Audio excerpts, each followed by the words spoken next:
Assalamualaikum warahmatullahi wabarakatuh. Salam sejahtera bagi kita semuanya. Om Swastiastu, Namo Buddhaya, salam kebajikan. Pada pagi hari ini kami dari kelompok 3 mata kuliah Manajemen Investasi akan mempresentasikan bab 4 mengenai emisi efek.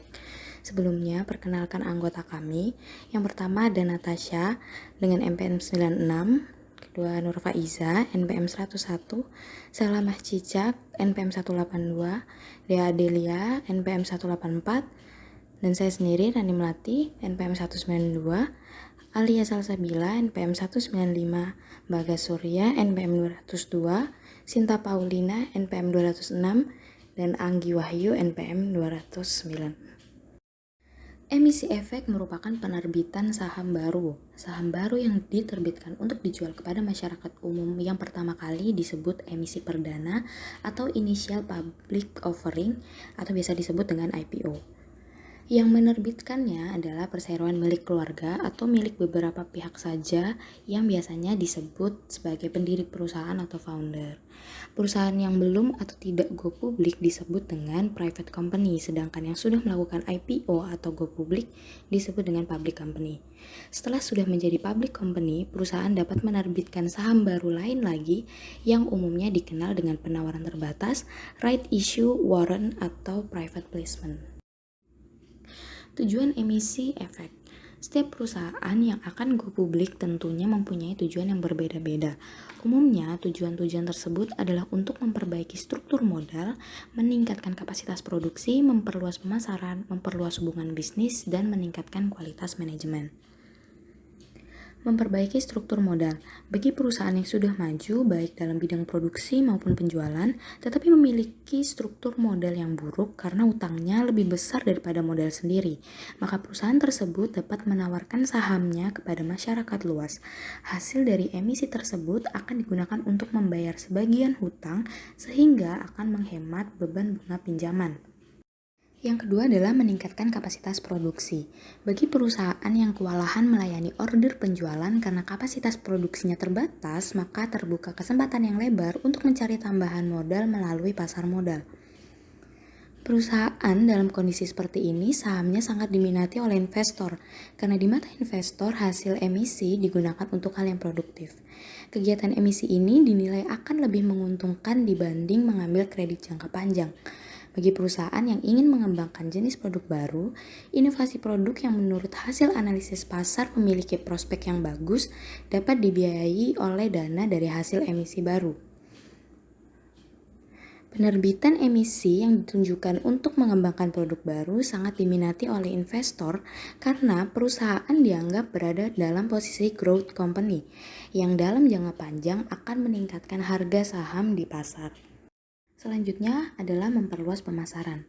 Tujuan ini biasanya dicapai oleh perusahaan yang memiliki kapasitas produksi berlebihan dan penjualan lancar dikarenakan produknya memiliki banyak peminat tetapi belum tergarap dengan baik. Pastilah membutuhkan tambahan modal untuk memperluas daerah pemasaran, memperluas jaringan pemasaran, memperbanyak agen penjualan atau meningkatkan penjualan kredit dan meningkatkan masa pembayaran kredit. Selanjutnya adalah memperluas hubungan bisnis.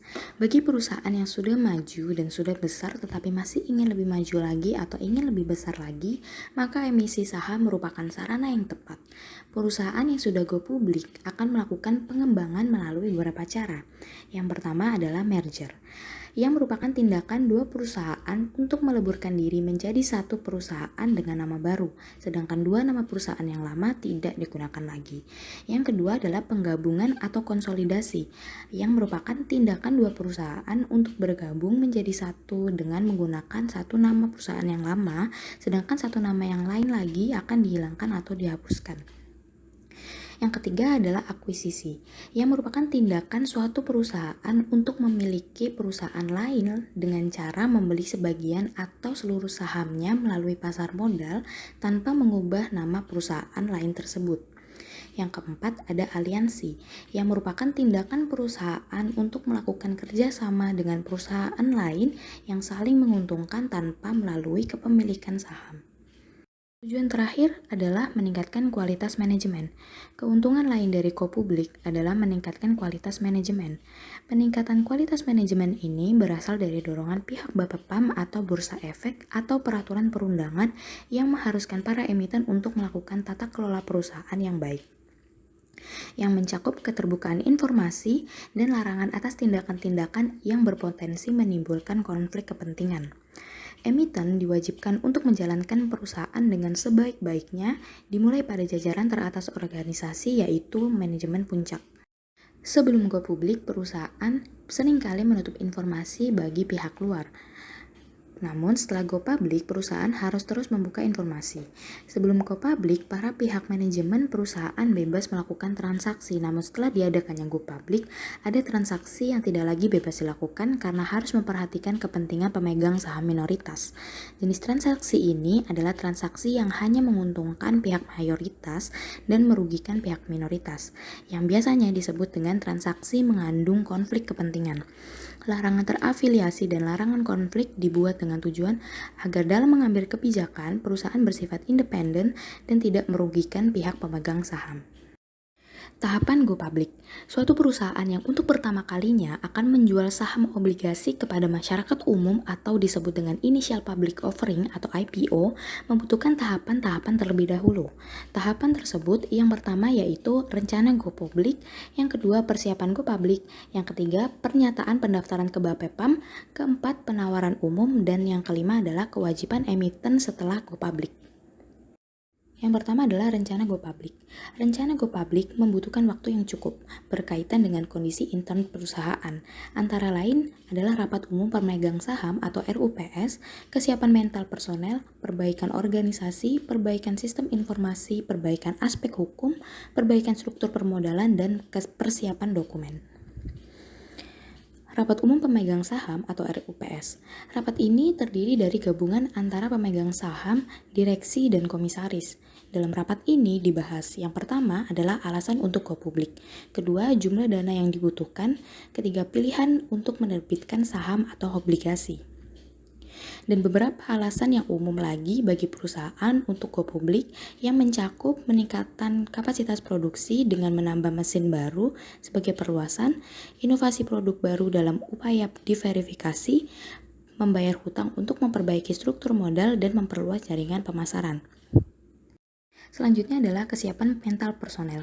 Personel dari semua lapisan manajemen harus siap secara mental untuk menghadapi perubahan. Hal ini sangat perlu dipersiapkan dengan sebaik-baiknya karena setelah perusahaan go public akan banyak sekali perubahan signifikan yang terjadi pada sebuah perusahaan.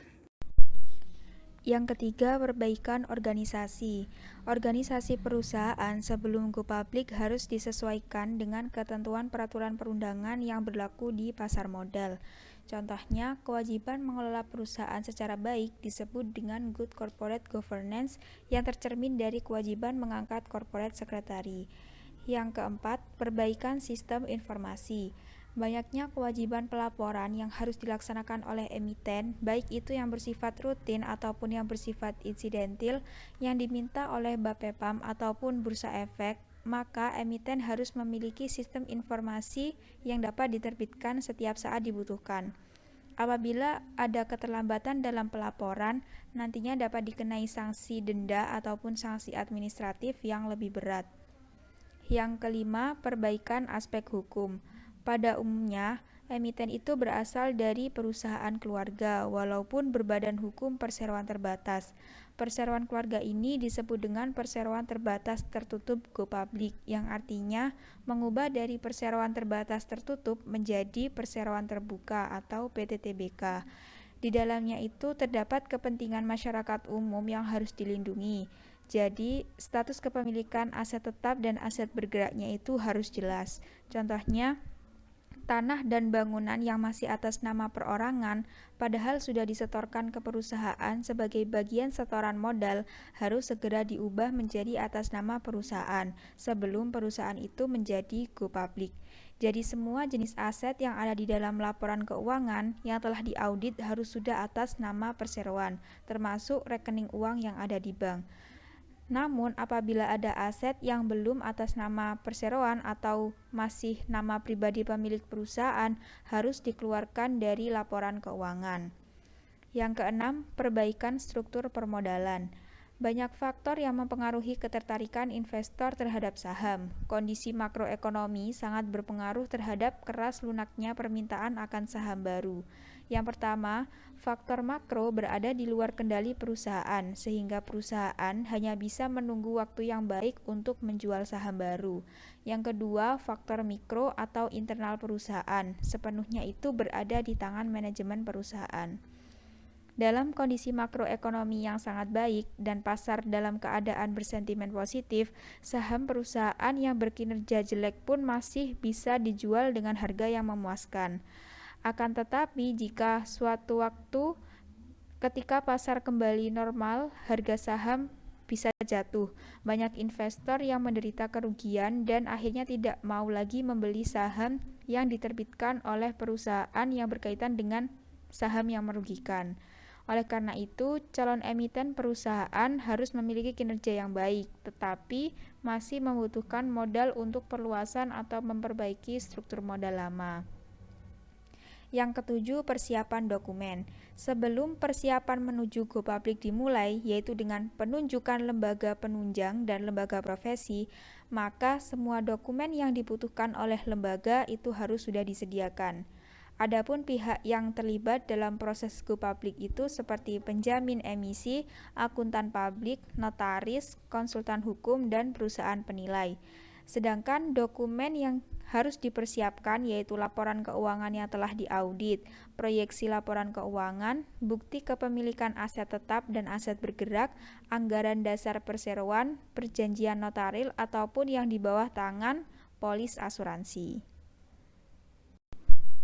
Persiapan go public itu meliputi penunjukan lembaga penunjang dan lembaga profesi, uji tuntas dengan penjamin pelaksana emisi atau profesi, dan persiapan pernyataan pendaftaran. Untuk yang pertama yaitu penunjukan lembaga penunjang dan lembaga profesi. Di sini calon emiten akan menunjuk perusahaan penjamin emisi efek seperti akuntan publik, notaris, konsultan hukum, dan perusahaan penilai yang terdaftar di Bapepam. Emiten melakukan pembicaraan dengan setiap lembaga profesi sesuai dengan jadwal yang sudah dibuatnya. Penjamin emisi ini akan bertindak sebagai koordinator dalam kegiatan seperti yang pertama menentukan komitmen sesuai kondisi pasar. Di sini terdapat 3 jenis besaran tanggung jawab yang biasa ditawarkan oleh penjamin emisi. Yang pertama, full commitment. Penjamin emisi memberi komitmen untuk membayar penuh jumlah saham yang ditawarkan pada saat penawaran umum telah dilaksanakan sesuai dengan yang tertera dalam perjanjian penjaminan. Yang kedua, base effort commitment. Penjamin emisi memberi komitmen untuk membayar kepada emiten sebesar yang telah didapat dalam penawaran umum atau kata lainnya itu tidak penuh. Komitmen ini muncul karena kondisi pasar yang sedang lesu sehingga penjamin emisi tidak berani memberi komitmen pembayaran penuh. Yang ketiga, standby komitmen. Penjamin emisi memberi komitmen untuk membeli sendiri jika nantinya kondisi pasar sangat lemah sehingga target penjualan dalam penawaran umum itu tidak akan tercapai. Kegiatan yang kedua itu rapat teknis.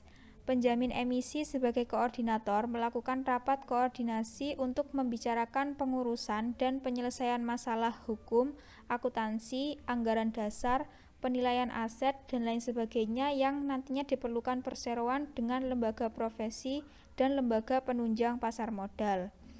Persiapan yang kedua yaitu uji tuntas atau due diligence.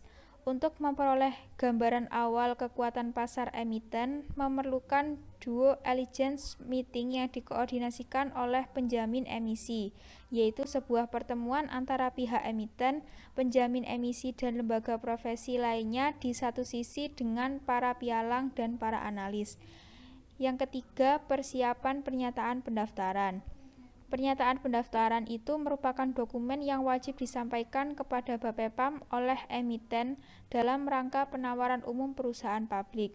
Penawaran umum di sini yaitu kegiatan penawaran efek yang dilakukan oleh emiten untuk menjual efek kepada masyarakat berdasarkan tata cara yang diatur dalam undang-undang dan peraturan pelaksanaannya.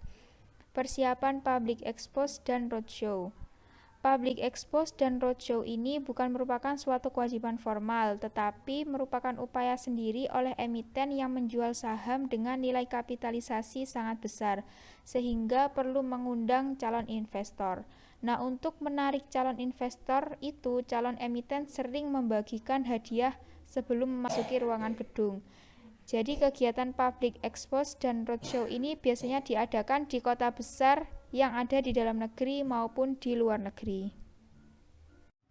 Pelaksanaan Go Public. Kegiatan pelaksanaan Go Public meliputi penyerahan dokumen ke Bapepam, tanggapan dari Bapepam, perbaikan dokumen pernyataan pendaftaran, mini expose dari Bapepam, penelitian harga perdana, sindikasi, dan perjanjian penjaminan misi. Penawaran umum. Kegiatan penawaran umum diantaranya meliputi yang pertama yaitu distribusi prospektus. Prospektus adalah setiap informasi tertulis sehubungan dengan penawaran umum dan bertujuan agar pihak lain membeli efek. Pada umumnya, prospektus dibagikan oleh emiten melalui perjanjian emisi dan agen penjual efek yang ditunjuk oleh penjamin emisi menjelang penawaran umum dilaksanakan.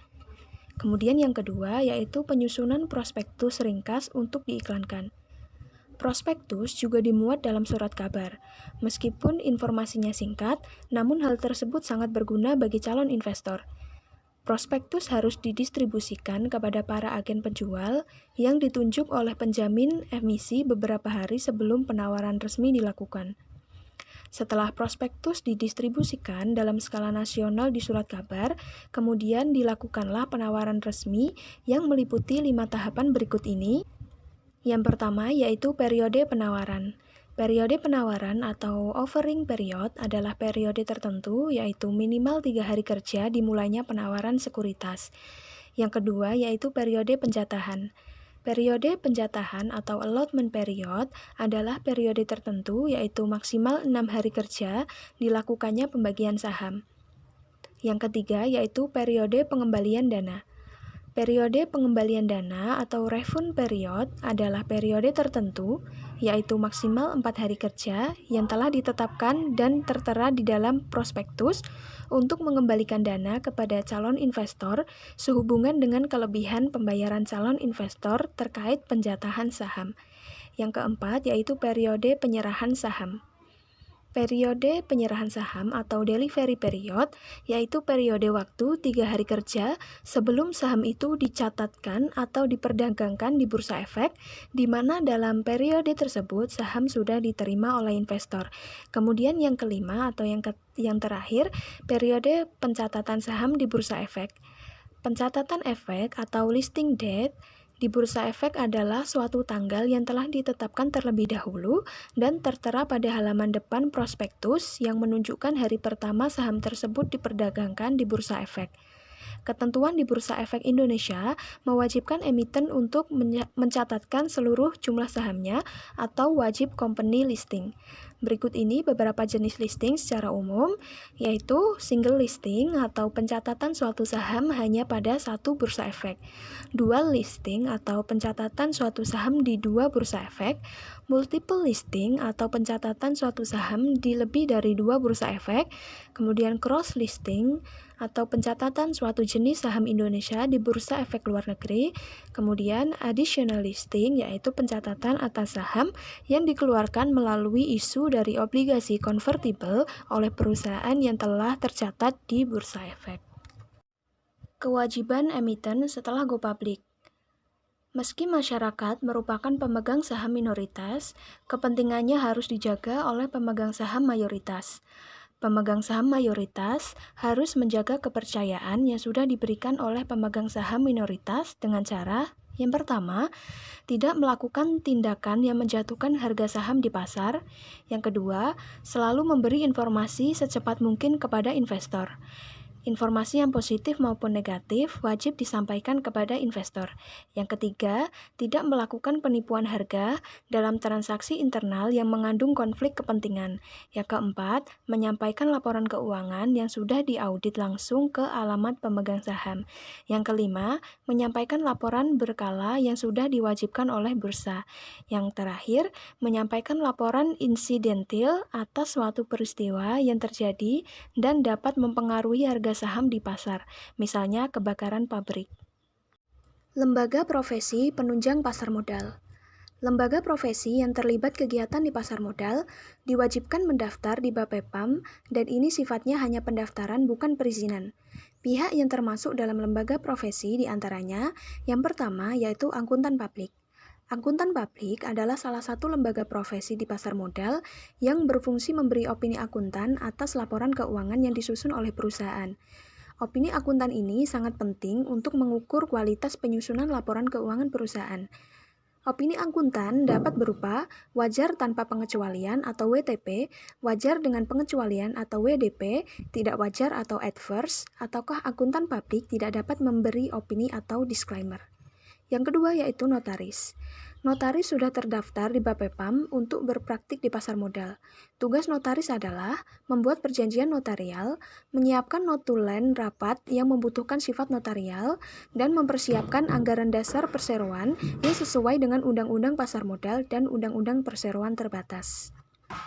Yang ketiga yaitu konsultan hukum. Konsultan hukum adalah pihak yang memberi legal opinion atas calon emiten. Oleh karena itu, konsultan hukum akan melakukan pemeriksaan hukum sebelum memberi opini, yaitu mengenai anggaran dasar perseroan serta perubahannya, keabsahan perjanjian-perjanjian, kelengkapan pemilikan aktiva atau aset, kelengkapan perizinan, keberesan utang perpajakan, status hubungan antara induk dan anak perusahaan, kepatuhan calon emiten terhadap perundangan yang berlaku, dan polis asuransi atas kekayaan perusahaan. Tugas lain dari konsultan hukum adalah meneliti dan mempelajari prospektus, kemudian menjelaskan konsekuensinya kepada manajemen dan komisaris perusahaan, meneliti dan mempelajari isi perjanjian emisi untuk kepentingan calon emiten, mendampingi calon emiten, dan membantu persiapan pernyataan pendaftaran kepada Bapepam dilihat dari segi hukum, serta menjawab semua pertanyaan Bapepam dari segi hukum. Yang keempat yaitu perusahaan penilai. Perusahaan penilai adalah perusahaan yang terdaftar di Bapepam di mana berfungsi untuk melakukan penilaian aset calon emiten. Penilaian kembali atas aset perusahaan yang akan go public sangat penting, mengingat nilai aset yang tercantum di dalam laporan neraca perusahaan didasarkan pada prinsip harga perolehan atau harga beli dikurangi penyusutan setiap tahun. Lembaga penunjang pasar modal. Lembaga-lembaga yang termasuk dalam lembaga penunjang pasar modal diantaranya adalah yang pertama, kustodian. Kustodian adalah pihak yang memberikan jasa penitipan efek dan harta lain yang berkaitan dengan efek serta jasa lain, termasuk menerima dividen, harga, dan hak-hak lain, menyelesaikan transaksi efek, dan mewakili pemegang rekening yang menjadi nasabahnya. Yang kedua yaitu Biro Administrasi Efek. Biro Administrasi Efek adalah perusahaan yang menyelenggarakan administrasi kepemilikan efek serta mengurus hak yang melekat pada efek tersebut. Yang ketiga yaitu Wali Amanat. Wali Amanat adalah pihak yang mewakili kepentingan pemegang efek yang bersifat utang. Wali Amanat biasanya berfungsi dalam emisi obligasi dan biasanya bank dapat menjadi wali amanat setelah terdaftar di Bapepam. Emisi versus divestasi. Saham yang ditawarkan kepada masyarakat luas dapat berasal dari penerbitan saham baru atau disebut emisi, dan saham milik pendiri atau pemegang saham lama yaitu disebut divestasi. Dana yang diperoleh dari emisi akan menjadi milik perusahaan, sedangkan dana yang diperoleh dari divestasi menjadi hak pemegang saham lama atau pendiri. Emisi baru seringkali dilaksanakan bersamaan waktu dengan divestasi. Akan tetapi, seringkali divestasi dilaksanakan setelah perusahaan tersebut sudah berstatus go public. Corporate action. Setelah perusahaan go public melalui mutual public offering, masih ada kemungkinan timbulnya kebutuhan untuk meningkatkan modal yang disetor pada tahun-tahun berikutnya. Hal ini dapat ditempuh dengan banyak cara dan biasa disebut dengan istilah corporate action, yaitu mengundang rapat umum pemegang saham atau RUPS, right issue, obligasi convertible atau convertible bonds, waran, saham bonus, saham dividen, pemecahan saham atau split, emisi efek tanpa hak memesan efek terlebih dahulu atau HMETD, dan debt equity swap. Sekian presentasi dari kelompok kami. Mohon maaf apabila ada kesalahan kata. Kami akhiri. Wassalamualaikum warahmatullahi wabarakatuh.